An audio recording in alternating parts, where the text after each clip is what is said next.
बैठक में हमारे राष्ट्रीय अध्यक्ष माननीय डॉक्टर प्रमोद जी के आवास पर हुई है। माननीय राष्ट्रीय अध्यक्ष जी द्वारा मुझे जो आइडियल यूनिवर्सिटी एसोसिएशन का राष्ट्रीय सचिव नियुक्त किया गया है, इसके लिए मैं राष्ट्रीय अध्यक्ष जी का आभारी हूँ। मैं माननीय राष्ट्रीय अध्यक्ष जी डॉक्टर प्रमोद जी एवं प्रांतीय संरक्षक आदरणीय बड़े भैया संजय पांडे जी एवं राष्ट्रीय महासचिव आदरणीय आरपी विश्वकर्मा जी एवं राष्ट्रीय प्रवक्ता आदरणीय आद्या प्रसाद सिंह जी और महिला प्रकोष्ठ की अध्यक्ष आदरणीय अंजू पाठक जी एवं शुक्ला जी एवं मार्कंडे जी एवं पाड़े जी का मैं उपस्थित सभी पदाधिकारियों का मैं तहे दिल से हार्दिक वंदन अभिनंदन और स्वागत करता हूँ। और मैं विश्वास दिलाता हूँ कि पत्रकारों के हितों एवं मान सम्मान के लिए कदम से कदम एवं कंधा से कंधे मिलाकर चलने का तैयार रहूंगा। इसी पर मैं कुछ पंक्तियां शेर कहना चाहता हूँ। मंजिलें बड़ी जिद्दी होती, मंजिलें बड़ी जिद्दी होती हैं, हासिल बड़ी नसीब से होती हैं, तूफान भी वहाँ हार जाता है जहाँ कश्तियां जिद पर होती हैं। एक शेर और बोलना चाहता हूँ। सोच को बदलो सितारे बदल जाएंगे, नजर को बदलो नजारे बदल जाएंगे। ये पत्रकार साथियों, कश्तियां बदलने की जरूरत नहीं है, दिशा को बदलो किनारे बदल। मैं कुछ कहानियां आप लोगों को बताना चाहता हूँ कि धन, ज्ञान और विश्वास ये तीनों सगे मित्र हैं, ये आपस के सगो मित्र हैं। इन्होंने एक बार फैसला किया कि हम लोग यदि भविष्य में यदि कुछ घंटों या कुछ दिन के लिए यदि अलग होते हैं तो आप कहाँ मिलोगे जी।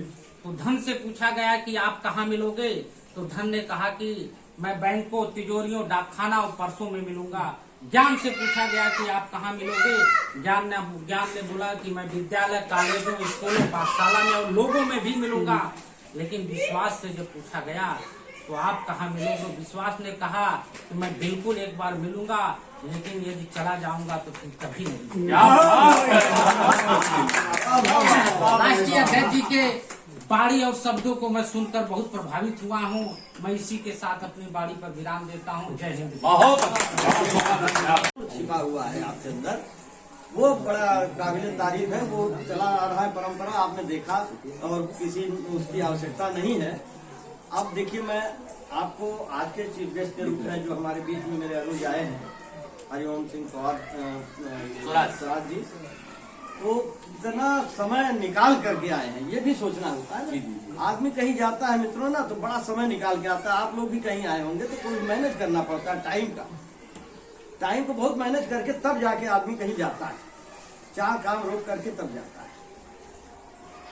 तो मैं ये कहना चाहता हूँ, बुलाना चाहता हूँ आपको चार पंक्तियों के माध्यम से कि अजीब दोस्तों ये दिल से दिल का नाता है, अजीब दोस्तों ये दिल से दिल का नाता है, और मिले जो दिल से दिल तो दिल सुकून पाता है, मिले जो दिल से दिल तो दिल सुकून पाता है।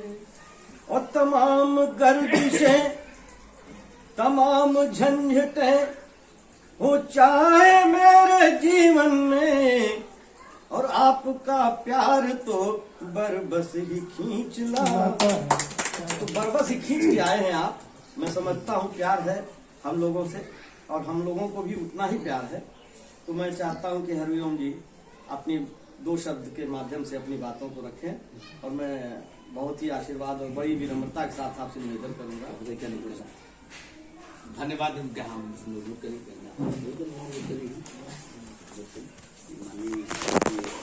मैं सोच रहा हूँ कि आइडियल जर्नलिस्ट एसोसिएशन के जिनका पूरा सहयोग रहता है, आदरणीय राजेश पांडे जी, अब मैं धन्यवाद देना चाहता हूँ परम श्रद्धेय आदरणीय मार्कंडे तिवारी जी का, जो कि जिला के महासचिव हैं। और अन्य जनपदों में भी अगर कार्यक्रम लगता है आइडियल का, तो मैं सोच रहा हूँ कि उस कार्यक्रम में पूरी सौभाग्यता आदरणीय तिवारी जी की रहती। मैं चाहूंगा इनके लिए जोरदार तालियां लगेंगी। बहुत दूर दूर तक जाते हैं हमारे साथ। शुक्रगुजार हूँ जो कि हमारे माननीय अध्यक्ष जी के कहने पर इनके एक संदेश पाकर हमारे आदरणीय प्रभात शुक्ला साहब, जो कि एक्सल आरती एक्सल के ब्रांच मैनेजर, वो भी हमारे बीच में आए हैं, मैं उनका स्वागत करता हूँ। और सबसे बड़ी चीज हमारे बीच में माननीय आरती विश्वकर्मा साहब, इस उम्र के बावजूद जो इनके अंदर एक जज्बा है संगठन के प्रति। मेरे यहाँ फोन आपका आया करीब मेरे हिसाब से 1 बजे आया होगा कि पांडे जी आप आ रहे हैं। अरे मैंने कहा सर बिल्कुल मेरी इच्छा थी कि आ जाऊंगा, मैं भी आ रहा हूँ। और राष्ट्रीय अध्यक्ष जी का मेरे पास फरमान आया। अरे मैंने कहा कि मेरा सौभाग्य होगा। और सबसे बड़ी चीज यह है कि मुझे आज बड़ी खुशी है कि आइडियल जर्नलिस्ट एसोसिएशन की स्थापना हमारे माननीय राष्ट्रीय अध्यक्ष जिस उद्देश्य को लेकर किया था, जिस प्रकार से आप देख रहे हैं कि आज पत्रकारों के ऊपर जिस प्रकार के हमले हो रहे हैं और उनके साथ जिस प्रकार शासन प्रशासन उनके साथ जो कर रहा है, आप पत्र पत्रिकाओं में पेपर में पढ़ रहे हैं, जो कि वास्तव में जो आज लोकतंत्र का चौथा स्तंभ कहे जाने वाला पत्रकार को आप देख लीजिए, कोई उसको सुरक्षा, कोई उसके पास बीमा, कोई उसके पास मानदेय, कुछ भी नहीं, लेकिन 24 घंटे ईमानदारी से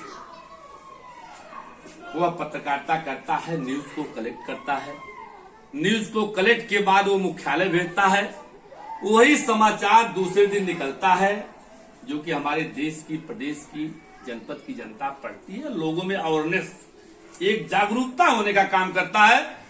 वास्तव में पत्रकारिता एक मिशन है, कोई व्यवसाय नहीं है।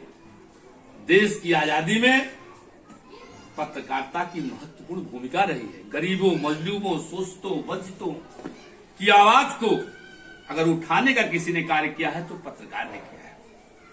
आज भी कुछ चंद लोगों के कारण गिरावट आई है, लेकिन फिर भी हमारे ऐसे पत्रकार जो चैनल से हों, पेपर से हों, प्रिंट मीडिया से हों, वो अपनी ईमानदारी से पत्रकारिता के क्षेत्र में काम कर रहे हैं।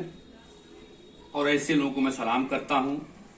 तमाम उनके पास परेशानियां हैं, जिम्मेदारियां हैं, जिसको व्यक्त नहीं करते हैं। उनसे अंदर से पूछे उनके अंदर कितनी उनके अंदर कितना हीन भावना कभी कभी आ जाती है कि हम पूरा समय समाज को दे रहे हैं, राष्ट्र के लिए दे रहे हैं, देश के लिए दे रहे हैं, लेकिन हमको मिलता क्या है? आज जानलेवा हमले हो रहे हैं, हत्याएं हो रही हैं। सही समाचार अगर कोई पत्रकार लिख रहा है तो उसको धमकियां मिलती हैं, लेकिन उन धमकियों की न परवाह करते हुए वो अपनी जिम्मेदारियों का बहुत ही अच्छी तरह से निर्वहन करता है। ऐसे पत्रकारों के लिए मुझको बार-बार से पंक्तियां कहनी पड़ रही है कि कलम को लहू में डुबो के लिखता हूं। ऐसे पत्रकारों की जो ईमानदारी से काम कर रहे हैं, ऐसे पत्रकारों को हमारे माननीय हरिओम सिंह स्वराज जैसे लोग सम्मानित करने का काम करते हैं। ऐसे पत्रकारों के लिए मुझको बरबर से पंक्तियां कहनी पड़ रही है कि कलम को अपने लहू में डुबो के लिखता हूं, और जो भी लिखता हूं आजमा के लिखता हूं। वतन की बात सदा की हमने यारों, हजार गम हम अगर मुस्कुरा के लिखता हूं। क्या बात है, वाह वाह। तो ऐसे भी हमारे पत्रकार हैं, हमारे समाज सेवी हैं, जो निस्वार्थ भाव से समाज की सेवा कर रहे हैं। मुझे बड़ी खुशी है कि अपने क्षेत्र में जो अच्छे लोगों का प्रतिनिधित्व करने वाले, जहां हमारी माननीय श्रीमती अंजू पाठक जी हों, जहां हमारे अभिभावक गार्जियन माननीय अजय प्रसाद सिंह साहब हों, जहां हमारे माननीय मार्कंडेय तिवारी जी हों, जहां हमारे माननीय आरती विश्वकर्मा साहब हों, जहां हमारे आदरणीय राजेश पांडे जी हों, जहां हमारे सिंह साहब हों, ऐसे लोग जो हमारे आइडियल जर्नलिस्ट एसोसिएशन को आगे बढ़ाने में अपना योगदान दे रहे हैं। पुनः मैं माननीय राष्ट्रीय अध्यक्ष जी का, जिनकी भावना से, जिनकी व्यवहार से आज हम लोग इनसे जुड़े हैं, इनको हम लोग अपना बड़ा भाई मानते हैं, गार्जियन मानते हैं। मैं सोच रहा हूं अगर एक दिन में अगर इनसे बात नहीं हो पाती है तो हम लोगों को लगता है कुछ हम लोगों का खोया हुआ है। सही है। इस प्रकार के संबंध आज के समाज में बहुत कम मिलेंगे, निस्वार्थ भाव से, कोई स्वार्थ हम लोग का अध्यक्ष से नहीं है। और माननीय अंजू जी से भी कोई हम लोग का स्वार्थ संबंध नहीं, लेकिन अंजू जी का फेसबुक के माध्यम से, व्हाट्सएप के माध्यम से बातचीत इनसे होती रहती है। पुनः मैं 4 पंक्तियों के साथ अपनी वाणी को विराम दूंगा। हमारे चूंकि राष्ट्रीय अध्यक्ष जी हमारे एक कवि हैं, शायर हैं। अब एक कवि शायर अगर कुछ लिखता है या कुछ सुनाता है तो मैं तो अध्यक्ष जी के लिए पंक्तियां मैं कह रहा हूं कि एक कवि अगर कुछ लिखता है तो बहुत मशक्कत करता है, कि हार लिखता है और जीत भी लिखता है। शुक्ला जी कि हार लिखता है, जीत भी लिखता है, आंसुओं से अतीत लिखता है, हजारों गम निचोड़ कर शायद तब एक रंगीन गीत लिखता है। और चंद 4 पंक्तियों के साथ मैं अपनी वाणी को विराम दूंगा कि किसी की याद भी आती है दिल में किसी की तरह, किसी की याद भी वाह वाह आती है दिल में किसी की तरह, हजार करवटे लेता रहा जहां लेकिन, हजार करवटे लेता रहा जहां लेकिन, और बना हूं मैं यहाँ अंधेरों में रोशनी। इन्हीं शब्दों के साथ पुनः मैं इसी महान विभूतियों का दिल की गहराइयों से हार्दिक स्वागत अभिनंदन करते हुए शुक्रगुजार हूं माननीय सिंह साहब का, आदरणीय अंजू पाठक जी का, मार्कंडे तिवारी जी का, आदरणीय आरती विश्वकर्मा साहब का सादर अभिवादन करते अपनी वाणी को विराम देता हूं। वाह भाई वाह। ये पांडे जी जो है बहुत ही अच्छे कवि हैं, बहुत ही अच्छे रचनाकार हैं, और पिताजी का भी एक गुण है आपके अंदर। इनके पिताजी और इनके दादाजी, मैं दादाजी तक बात कर रहा हूँ, वहां से वो अंश चला आ रहा है आपके अंदर।